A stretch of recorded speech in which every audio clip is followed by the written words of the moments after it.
Imagine waking up, going to school, and thinking your biggest problem is failing a math test, only to realize the entire world is now a zombie apocalypse. Yeah, that's exactly what happens here. And trust me, these zombies don't just shuffle, they sprint. So grab your baseball bat, forget about homework, and let's dive into this chaotic roller coaster of survival, betrayal, and of course, some questionable anime physics. Our main guy, just an average high school student with a messy room and zero motivation until he watches his school get overrun by the undead. One bite, and boom, you're a walking happy meal for zombies. Lucky for him, his childhood crush, who may or may not still be mad at him for being emotionally unavailable, gets caught up in this mess too. Perfect time to confess, right? Wrong. First, they need to not die. Then, we have the sword-wielding, 200 IQ, tactical genius bestie.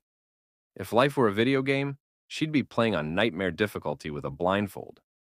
Meanwhile, the local nerd-turned-weapons specialist goes full COD mode.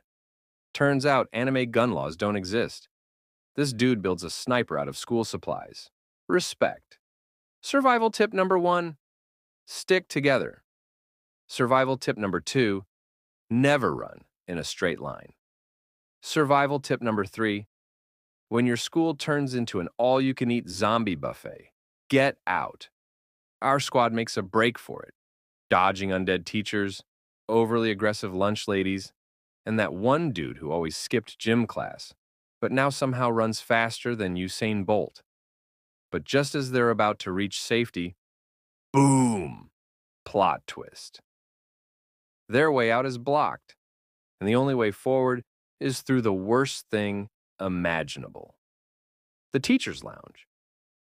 No, not because of zombies, because of the smell of burnt coffee and broken dreams. After an Olympic-level escape, the squad realizes something horrifying. It's not just their school. The whole city is now basically a zombie theme park with zero safety regulations. Buildings are on fire, people are screaming, and Wi-Fi is officially down. Yep, it's serious. But don't worry, because their next plan is brilliant. Find a vehicle and drive away from the madness. Just one problem. None of them have a driver's license. So they do what any responsible group of teenagers would do in this situation. Hijack a bus and let the most chaotic person drive. Enter the bus scene.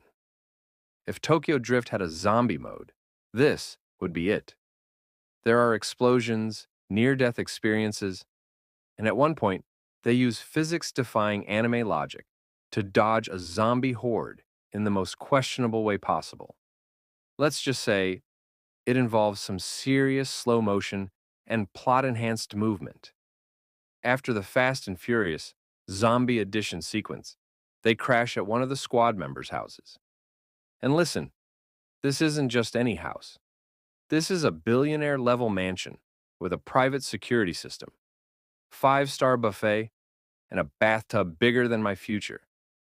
Everything seems great, right? Wrong. Tension starts building. People are tired, food is running low, and worst of all, some of the squad members start showing their true colors. Betrayals happen, trust is tested, and that one creepy teacher from earlier?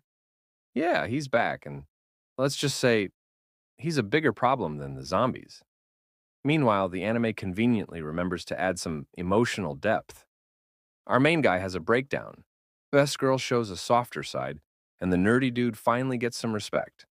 But just as they're about to have a touching moment, boom, zombies. Because of course, the mansion is under attack, people are panicking, and it's full send mode. The squad fights their way out, and let me tell you, it's like a final boss fight mixed with an anime highlight reel.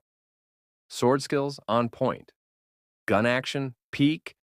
Dramatic last-minute saves. You already know, but not everyone makes it out. And that's when reality hits. Surviving isn't just about killing zombies, it's about staying human. And in this world, that might be the hardest thing of all.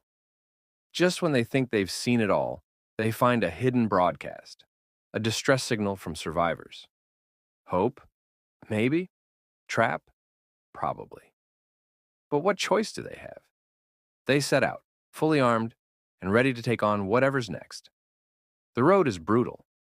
They encounter survivors, some friendly, some not. A rogue biker gang tries to steal their supplies, forcing them into a Mad Max-style showdown. Explosions, high-speed chases, and an anime moment so intense, even the zombies take a step back. They also learn something terrifying.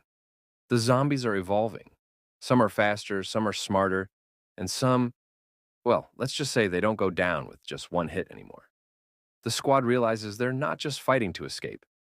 They're fighting to end this apocalypse before it gets worse. As the journey continues, tensions rise within the group. Someone's hiding something.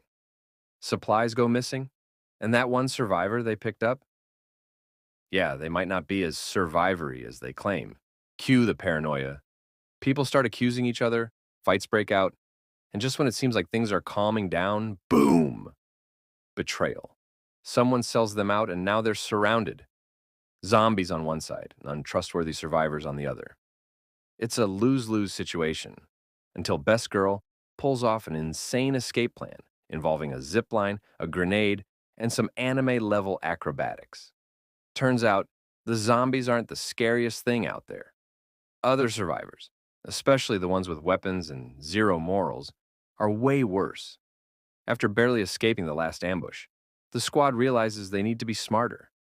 They start setting traps, training harder, and most importantly, learning who to trust. And just when they think they've got things under control, a new type of zombie appears, faster, smarter, and stronger. If things weren't already bad, they just got apocalyptic. With the mansion burning behind them and an entire world full of the undead ahead, the squad realizes one thing. This is just the beginning. No one knows what happens next, but one thing's for sure. In a zombie apocalypse, only the strong and ridiculously lucky survive. And that's where we leave it. If you want to know what happens next, you already know what to do. Hit that like button, subscribe, and let me know in the comments if you'd survive this madness or if you'd be zombie food within 5 minutes.